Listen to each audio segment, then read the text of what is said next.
Hi, very good afternoon. This is Dr. Harish, MD General Physician, Treatment Range Hospital, KPHB, Road number 4. ఇవాళ మనం మాట్లాడుకునే topic వచ్చి immunisation in adults. అంటే పెద్దవాళ్ళలో కూడా మనం వ్యాక్సినేషన్ అనేది తీసుకోవడం ఎందుకు అని చెప్పడం జరుగుతుంది ఈ లెక్చర్లో. సో యూజువల్గా ఇమ్యూనైజేషన్ అనేది it is the most economical public health measures accessible to every one presently in India. And యూజువల్గా ఇమ్యూనైజేషన్ తీసుకోవడం వల్ల మనకి ఏమవుతుందంటే ఇట్ హాల్ట్స్, అంటే అది ఆ ఇన్ఫెక్షన్ని ఒకరి నుంచి ఒకరికి వెళ్ళకుండా ఆపేస్తుంది అనమాట. సో దీనివల్ల ఏంటంటే ఈ వ్యాక్సినేషన్ తీసుకోవడం వల్ల మినిమం 1 to 2 million డెత్స్ మనం ఆపగలుగుతున్నాము every year. Annually 1 to 2 million deaths మనం ఆపగలుగుతున్నాము.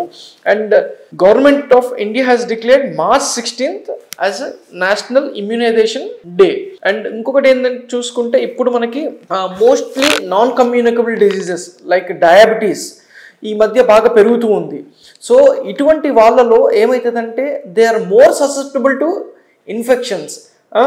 అండ్ ఆ ఇన్ఫెక్షన్స్ వల్ల వాళ్ళు హాస్పిటలైజేషన్ అవ్వడం జరుగుతుంది. అండ్ కొన్నిసార్లు హాస్పిటల్లో ఉన్నప్పుడే అది ప్రాణం మీదకి వస్తుంది. అంటే ఈ ఇమ్యూనైజేషన్ తీసుకోకపోవడం వల్ల చాలా ఎల్డర్లీ పేషెంట్స్లో ఏమవుతుందంటే చాలా ఇన్ఫెక్షన్స్ వచ్చి దానివల్ల పేషెంట్స్ హాస్పిటల్లో ఉండి కొన్నిసార్లు అది డెత్ వరకు కూడా తీసుకెళ్తుంది. సో ఇప్పుడు మనం ఇక్కడ ఏంటంటే మనకి ఇమ్యూనైజేషన్ తీసుకోవడం మూలంగా మనకి హెర్డ్ ఇమ్యూనిటీ అంటాం, అది పెరుగుతుంది. అంటే ఎవరికైతే వ్యాక్సిన్స్ తీసుకోలేని పరిస్థితిలో ఉంటారో, ఎవరికైతే వ్యాక్సిన్స్ మనం ఇవ్వలేని పరిస్థితిలో ఉంటామో అటువంటి వాళ్ళకి ఇన్ఫెక్షన్స్ రాకుండా ప్రొటెక్ట్ చేస్తుంది ఈ వ్యాక్సినేషన్ వల్ల.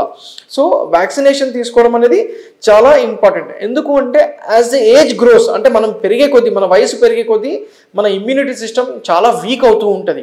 ఆ ఇమ్యూనిటీ సిస్టమ్ వీక్ అవడం వల్ల we will be more susceptible to infections. And ఈ వ్యాక్సినేషన్ తీసుకోవడం వల్ల మనకి ఇంకో ప్లస్ పాయింట్ ఏంటంటే it will increase the life expectancy of an individual so that we can see more elderly populations. అంటే like elderly వాళ్ళు కూడా ఎక్కువ కాలం బతకడం అనేది మనం చూడగలుగుతాం. ఇంతకుముందు చూసుకుంటే చాలా లైక్ మన తాతయ్యలు కానీ నానమ్మలు కానీ వాళ్ళు చూసుకుంటే grandmothers, grandfathers they used to live for 80 years. కానీ ఇప్పుడు లైఫ్ ఎక్స్పెక్టెన్సీ మోస్ట్లీ 60-65 years వరకే అది ఆగిపోవడం అనేది జరిగింది. అండ్ మోర్ ఓవర్ ఇంకొకటి, if you're travelling to some other countries, అక్కడ ఏ డిసీజెస్ మోర్ కామన్ చూసుకొని వాటికి సంబంధించిన వ్యాక్సిన్స్ ఏమైనా ఉంటే అది తీసుకొని మనం అక్కడికి ట్రావెల్ చేయడం బెటర్. లేదు అంటే అక్కడున్న డిసీజెస్ని మనం తీసుకొచ్చి మళ్ళీ ఇక్కడ స్ప్రెడ్ చేయడం. As you know the clear cut example COVID-19, అది ఎక్కడి నుంచో ఇక్కడికి వచ్చింది. సో బెటర్ ఏ డిసీజెస్కి వ్యాక్సిన్స్ అవైలబుల్ ఉన్నాయో అవి తీసుకొని మనలో ఉన్న ఇమ్యూనిటీ పవర్ పెంచుకొని అండ్ కమ్యూనిటీని ప్రొటెక్ట్ చేసుకోవడం it is our responsibility. Thank you.